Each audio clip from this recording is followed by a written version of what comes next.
In this video, we are going to be counting down the top 8 Tudor watches of all time, period.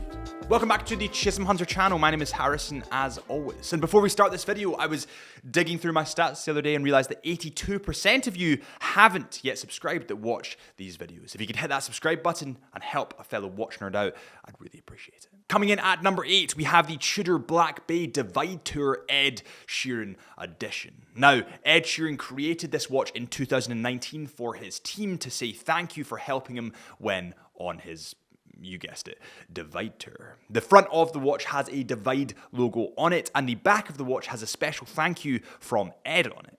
An interesting story about this Divide model is that a couple of months after the tour ended, one of these watches actually popped up for sale, and whoever was selling it was asking 30 grand for it. But apart from that little story, this watch is just absolutely stunning. A lot of times with limited editions, they can just go too far in the one direction, but I feel that adding that little taste, that little spark of the Divide logo on a black dial contrasts beautifully. To top it off, this comes in at 41mm, has pretty much the same specs as the Tudor Black Bay Heritage. It's just beautiful. Coming in at number 7, we have the Tudor Black Bay GMT, but there's one specific model that I just love. The Tudor Black Bay was released in 2018, but in 2023, they released a Tudor Black Bay Opaline dial. This dial is kind of like silvery white. It looks absolutely beautiful, and what I would liken it to, and this is a weird thing to think about, but you know when you squeeze toothpaste, Colgate toothpaste,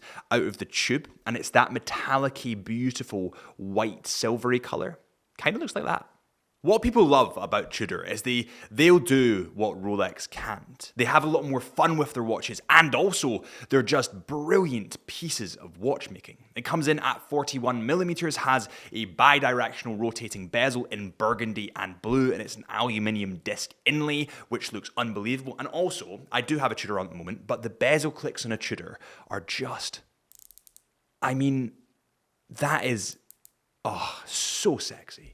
Just to top it off, this Tudor has the MT5652 movement, which is COSC certified. The next watch is one that you might not have heard of, but it is unbelievable, and it's super rare as well. It is the Tudor Oysterdate Monte Carlo chronograph, and the colors on this are, they're wow. This model was released in 1971 and has the reference number 7149/0. This is a beautiful vintage watch with splashes of blue on the bezel and splashes of orange on the dial with a silvery textured kind of dial. This watch honestly is stunning, and if I could ever get this on the wrist, I seriously would consider getting one. The movement of this watch, surprisingly, is actually manual wind, and that makes this watch a little bit thinner and sits closer to the wrist, making it just... It also comes in at 40mm. I think that Tudor and Rolex together have just nailed the specs of watches. They are so wearable and so comfortable throughout the ages. Next up on the list is the 7922 Tudor Oyster Prince Submariner, and this is one of the classic models from Tudor, not only because it has the same name as a Rolex does, but because it's just sexy. This watch came in full stainless steel with an oyster bracelet and came in at 37mm. It also was water resistant to 100 meters. And within Tudor's arsenal nowadays, especially the Black Bay range, you'll see a ton of inspiration drawn from this model because it was the GOAT. It was the OG in Tudor's arsenal.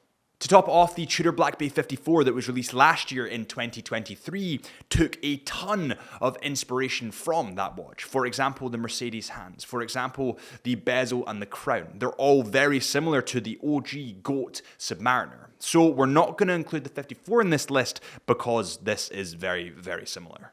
Next on the list is the Tudor Black Bay Heritage ETA version. Now, this is the watch that I actually have on. I got the burgundy variant, and it is a sexy model. And let me tell you a little bit about what is unique with this model. Firstly, it has an ETA movement in it, not Tudor's in-house caliber, and because of that, it's a little bit thinner than Tudor's in-house caliber. Secondly, it actually has a rose on the dial instead of the Tudor shield, which is now on all Tudor watches. And also, we call it a smiley in the watch industry, but the self-winding text at the bottom above the 6 mark looks a bit like a smiley. Due to these models being discontinued, they're actually going up in value and are seen as a lot more of a collector's item. They're a lot more rare to find, especially in good condition, which this one is definitely not in good condition. I've battered it, I've bruised it, but that's because I love it and I've got so much use out of it. And on that note, it's only fitting that while we're on the subject of my watch, we do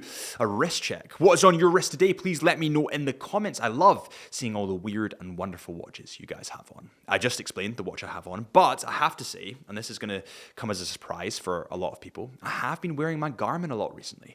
I'm into fitness at the moment, I'm into climbing, I'm into hill walking, and it kind of tracks a lot of stuff. And I know, I'm turning to the dark side. Digital watches are the enemy, but they do serve a purpose. Coming in at number 3, we are closing in on first place. We are counting down from 3, which is normally what you do when you're... Anyway. This is the watch that rocketed Tudor, in my opinion, into new levels of stardom. Into stardom past David Beckham. Not just the David Beckham stardom, it went past it, it went over and above it, and it reinforced that Tudor aren't just a marketing brand, but they produce amazing products. It is Drew's watch. It is the Tudor Black Bay 58. The 58 comes in at 39mm, and it also comes in at 11.9mm in thickness. So it's considerably smaller than the Heritage version, and I think this is partially why people fell in love with it. I mean, the specs and the way it sits and wears on the wrist are absolutely to die for. It is stunning, and it suits smaller wrists, and in the industry, we're kind of all getting smaller. We all enjoy smaller watches more. To make things even better, it still has all those vintage flares that we know and love from Tudor. For example, these snowflakes hands, which are totally iconic. That red splash on the bezel, which everybody kind of raves about, even though it's such a small detail. And also the gold gilt, making it a vintage looking sporty watch. It just has so much going for it, and it will be one of the pinnacle pieces in Tudor's arsenal for a very long time. At number 2, second place, we have the Tudor Prince Oyster Date with an integrated bracelet. Now, this is a little bit of an obscure one, and maybe one that you wouldn't have heard of yet, but just have a look at this. This model is from the 1970s and comes in at 38mm. Now, I have to say, from looking at this model, it looks like Tudor and Rolex kind of took some inspiration from Genta, the man himself, but good for them. It looks great. This model actually comes in a blue color, but it's not that vibrant, over-aggressive blue that we're kind of used to. Plus, because it's older, it's kind of more of a faded, darkened blue. I don't know how to describe it, but it looks honestly really sexy. Before we move on to number 1, remember that Chisholm Hunter are official stockists of Tudor watches, and if you want to buy or sell your Tudor watch, head to chisholmhunter.co.uk. That's chisholmhunter.co.uk. Coming in at number 1, first on the list is the Oyster Air Tiger. This thing is a vintage masterpiece, and it comes in at 35mm. Now, to top it off, this watch is actually manually wound. It's not automatic. It doesn't have a rotor in the back, so it is marginally thinner than fully automatic watches, making it even more vintage inspired, even more slim fitting, and it just looks brilliant. If you perhaps pair this watch with a dressier strap, let's say a leather strap, coming in a kind of cool color, burgundy, dark blues, that kind of stuff, this is the perfect dress watch. And also, only other watch enthusiasts will know what watch it is, so it attracts the right group of people. And that is the last watch on the list. That is the last watch we will cover today. Thank you guys so much for tuning into the Chisholm Hunter channel. My name is Harrison Brown, and please hit that subscribe button if you have enjoyed, or follow us on Instagram, Chisholm Hunter Watches, and I'll see you guys real soon.